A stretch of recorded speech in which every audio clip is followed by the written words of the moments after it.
Assalamualaikum. Selamat kembali kepada channel Lutfi Osman. So, kepada sesiapa yang baru saja discover channel ni, basically cerita channel ini berkenaan dengan pengalaman aku travel di 44 negara dan juga apa tips yang aku boleh share sepanjang aku travel di negara berkenaan. So, baru-baru ni aku ada terima email daripada seorang subscriber aku yang bertanyakan tentang tips ataupun bagaimana penerimaan orang-orang Ukraine terhadap orang luar, basically orang-orang Asia lah. So dia tanya aku juga macam mana pengalaman sebagai student di Ukraine dan juga kalau dia nak further study kat sana macam mana okey ke tak. Basically aku tak pernah study kat Ukraine, sedangkan aku datang di Ukraine saja untuk travel. Tapi basically aku boleh share macam mana hospitality orang-orang Ukraine terhadap orang luar dan juga pengalaman aku duduk di rumah orang Ukraine. Dalam video kali ni aku nak share tentang tips dan pengalaman aku travel dan menetap di rumah orang Ukraine dan juga adab-adab yang kita boleh take note kalau kita diterima untuk tinggal di rumah orang Ukraine. So, apa tunggu lagi? Jom kita saksikan. The gap between the train and the platform. Okay, Ukraine.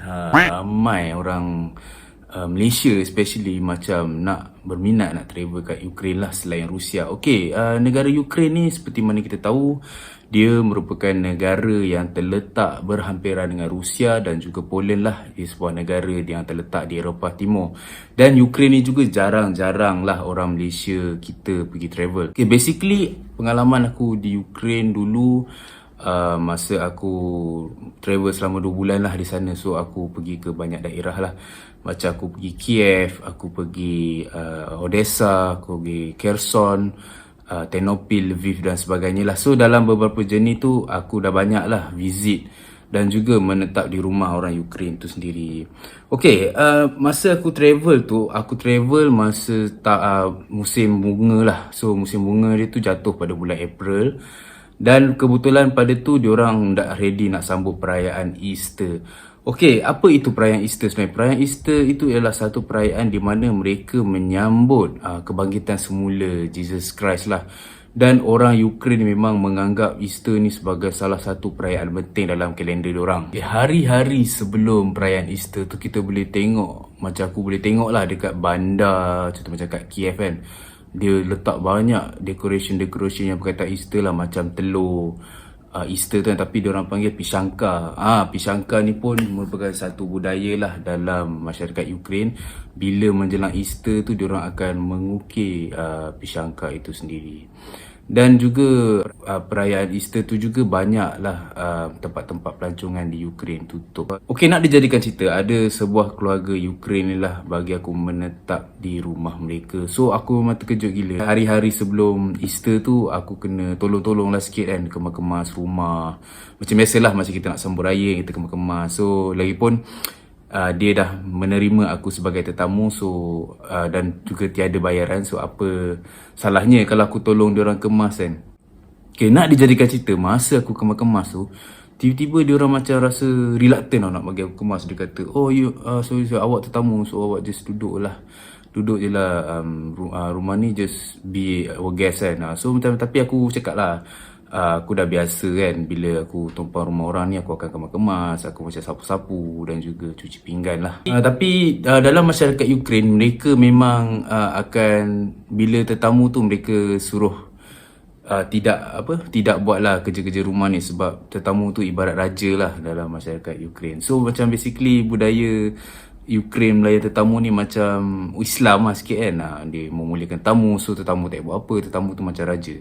Dan aku paling terkejut sekali masa masuk kat rumah orang Ukraine ataupun rumah Poland juga kan, orang Poland, mereka tak pakai kasut dalam rumah. Macam kita dalam TV Hollywood kan, dia orang macam pakai kasut masuk rumah. Tapi di Ukraine, Poland dan Rusia, dia orang kalau masuk rumah tu diorang tak perlu pakai kasut dan mereka akan providekan satu sandal ataupun korang boleh kaki ayam untuk korang duduk dalam rumah tu kan. So But basically diorang ni memang kebersihan tu tinggi lah sebab diorang tak pakai kasut dalam rumah. Korang masuk ke rumah orang Ukraine ataupun Poland, korang janganlah mandai-mandai main terjah masuk kan pakai kasut. Dia tak pasal-pasal diorang sepak korang keluar balik kan. Sebab diorang takkan pakai kasut dalam rumah. So itu memang budaya Eropah Timur lah senang cerita. So masa hari-hari sebelum Easter tu juga aku kena ikut lah keluarga tu pergi ke kubur. Kubur, memandangkan keluarga ni Kristian Ortodoks. So kita orang kena macam pergilah kubur tu untuk macam melawat lah orang-orang yang dah meninggal kan. Macam kita orang Melayu, kita akan sebelum raya tu kita macam melawat kubur kan untuk doa kepada arwah dan sebagainya. Masa kat kubur tu diorang macam bersih-bersihkan kubur, lepas tu diorang baca-baca lah diorang punya macam doa-doa diorang. So aku duduk tepi je tengok.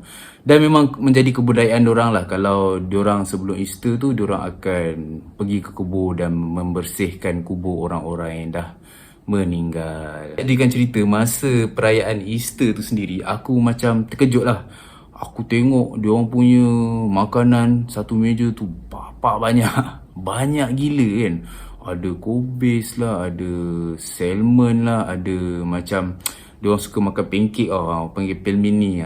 Pelmeni, kalau orang Rusia panggil pelmeni, tapi orang Ukraine dia panggil blin macam tu lebih kurang Tapi memang bagi aku pancake tu sedap, dan pancake itu memang tak ada unsur-unsur haiwan lah. Dia memang vegetarian.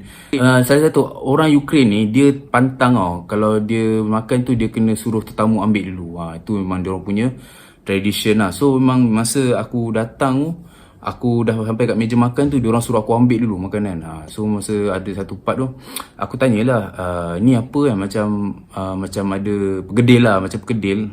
Diorang pun macam makan pergedil ke potato ball kan.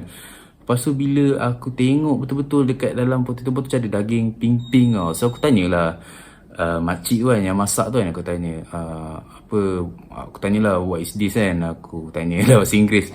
Lepas ni kawan aku tu tolong translate kan dalam bahasa Rusia kan. Dia tolong translate kan dekat makcik tu. Dia kata itu svinina tu maksudnya pork lah. So aku macam aku tak boleh makan pork kan. So masa makcik tu pun macam rasa bersalah. Lepas tu dia macam dia keluarkan bergedil tu daripada aku punya meja. So menunjukkan betapa orang Ukraine ni sangat memuliakan tetamu. Memang dia sangat memuliakan tetamu. So lepas tu ni kawan aku tu cakap kita orang tak tahulah yang you ada diet restriction kan, macam tak boleh makan something kan. Lepas tu dia kata next time mungkin kalau untuk dinner ke apa, boleh beritahu lah yang tak boleh makan tak boleh makan babi kan. So makcik tu akan provide lah awal-awal kan. Tapi ada satu dish tu yang aku ingat nama dia holubtsi. Holubtsi tu dia macam cabbage, macam kobis, tapi dalam tu ada nasi. Nasi panggil Ukrainian rice Memang sedap gila weh. Lepas tu dia makan tu dia kena cicah dengan macam yogurt Memang sedap gila holubtsi tu. Aku rasa kalau aku datang Ukraine balik, aku akan makan holubtsi tu. Memang sangat sedap. Dan lagi satu, diorang terkenal juga dengan sup yang sangat pedas dan macam berangin, dan nama dia borscht. Borscht tu orang Rusia dengan orang Ukraine memang tahulah borscht tu macam mana. Dia macam sup yang berangin. So borscht tu pun sangat sedap. So aku makan tu dengan roti kan. Memang layan dengan cuaca macam sejuk-sejuk kan. So bagi aku, kalau korang dekat Ukraine tu, kalau macam host tu ajak korang makan so korang boleh beritahu awal yang korang tak boleh makan apa, diorang just okay, dan juga diorang akan boleh provide awal-awal lah untuk apa yang korang boleh makan. Ukraine macam tu, kalau korang pergi ke rumah-rumah diorang akan memang masak makanan yang agak banyak, dan juga mereka akan mendahulukan tetamu untuk makan lah, sebab mereka akan meraihkan tetamu yang datang ke rumah mereka. Itu hari Easter. So kawan aku ni ajak lah aku macam visit ke seorang rumah satu lagi kan. So masa visit tu macam orang kawan aku ni, masa visit tu kawan aku tu macam suruh cakap kat aku, kita pergi pastry shop je ataupun bakery, saya nak cari kek lah untuk bawaan pergi ke visit rumah tu kan. So aku pun belilah macam dalam half slice of cake kan, untuk bawa ke rumah kawan dia tu. So memang nak jadikan cerita, kalau kita nak pergi rumah orang Ukraine tu, kita kena bawa buah tangan. Tu macam budaya untuk orang Ukraine lah. Bila kita bawa buah tangan tu, so maksudnya kita tak adalah datang rumah tu melenggang kan. Kita tak adalah datang rumah tu macam just nak makan, just nak celebrate something, tapi tak ada bawa something kan untuk host kan. So next tip untuk siapa yang akan pergi ke rumah orang Ukraine ialah bawa buah tangan, sama ada kek, bunga ataupun coklat lah. So main thing. Dan bunga pun ada satu tabu dia. Kalau bunga tu korang tak boleh ambil bunga warna putih tau. Dan juga bunga tu tak boleh nombor ganjil lah. Sebab kalau bunga warna putih tu dia associate dengan kematian. Dan kalau bunga tu macam ganjil, so dia macam associate dengan tidak bertuah lah kan. Macam dia ada sway dia lah. So orang Ukraine pun percayalah dengan benda-benda macam tu. Kan semua kat rumah tu kan. Lepas tu memandangkan aku ni orang Malaysia kan. Dia tengok aku ni orang Malaysia. So dia orang ajak aku macam lukis kat pisangka macam telur tu kan. So aku macam lukis. Sekali dia macam ajar aku sebenarnya dia ada dah macam ada lorekan lah dekat telur tu, macam just nak letak colour ni. Aku ni dah lah memang tangan tak berseni kan. Aku memang tangan tak berseni. So dia orang ajak aku lukis. So bagi aku itu pengalaman terbaik lah untuk mengukir ataupun mengecat pisangka tu, iaitu telur Easter lah. Dan masa hari Easter tu sendiri, orang-orang Ukraine ni akan pakai baju tradisional dia orang lah. Nama dia Vyshyvanka.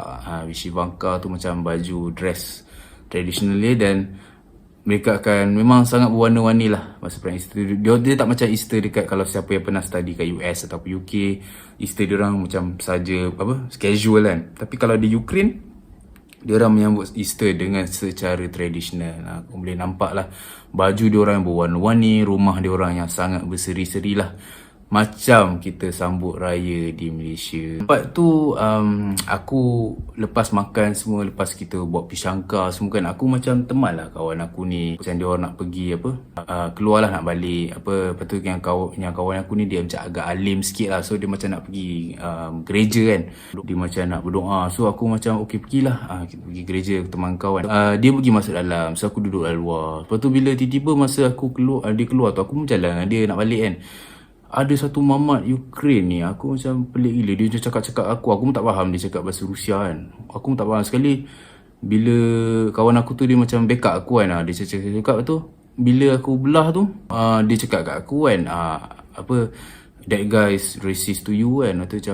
Aku macam pelik kan. So aku melantak orang-orang yang bodoh sombong ataupun orang yang pemikiran kolot ni, kita jangan duk layan kan.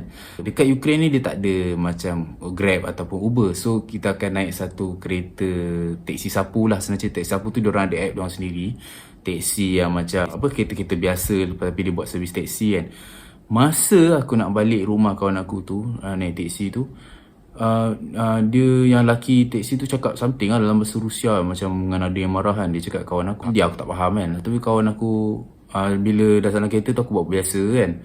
Masa aku nak turun daripada kereta tu, tiba-tiba dia macam, kawan aku turun dulu, atau aku turun kereta tu, masa aku belum nak keluar lagi, kereta tu macam nak gerak macam dia nak macam provoke aku lah. Lepas tu aku menjerit lah, wow kan.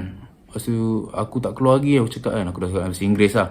Lepas tu kita tu belah teksi tu kan. Lepas tu yang kawan aku cakap sebenarnya lelaki tu dia tak suka kau kan. Dia tak suka sebab kau ni orang asing. Lepas tu kau duduk berjalan dengan orang Ukraine kan. So dia macam, bagi aku mandu teksi tu pun racist lah juga, dengan sama juga dengan lelaki yang dekat dengan gereja tu kan. So bagi aku orang-orang racist ni mana-mana ada. Tapi generally orang-orang Ukraine ni memang sangat friendly lah dengan orang-orang luar kan. So setengah-setengah orang lah yang macam dia tak boleh terima yang orang luar datang kat tempat dia. So mana pun orang racist ni ada, sama ada obvious ke tak obvious kan. So bagi aku don't worry. So just korang enjoy dekat tempat yang mana ada. Just think positif. Kalau orang-orang tu macam nak react kat kau just balas balik lah. Tu senang cerita. Tapi kalau dia macam cakap verbal, tak ada sampai nak melibatkan fizikal, korang just ignore je lah pasal provocation kan. Itu saja aku cerita tentang pengalaman aku menetap di rumah orang Ukraine, dan juga ada adab yang aku share sikit tentang kalau kita menetap di rumah orang Ukraine. So kepada siapa yang planning ataupun ingin nak travel ataupun nak further study kat Ukraine ataupun nak melawat rumah orang Ukraine, kau boleh take note dengan adab yang aku ceritakan tadi. So mungkin video ini boleh bermanfaat untuk semua. So kepada siapa yang masih belum lagi subscribe channel ini, so kau boleh tekan butang subscribe dan tekan butang loceng supaya korang boleh dapat notifikasi tentang video-video baru daripada channel Lutfi Osman. So, kita jumpa di lain masa. Assalamualaikum. Ciao ciao.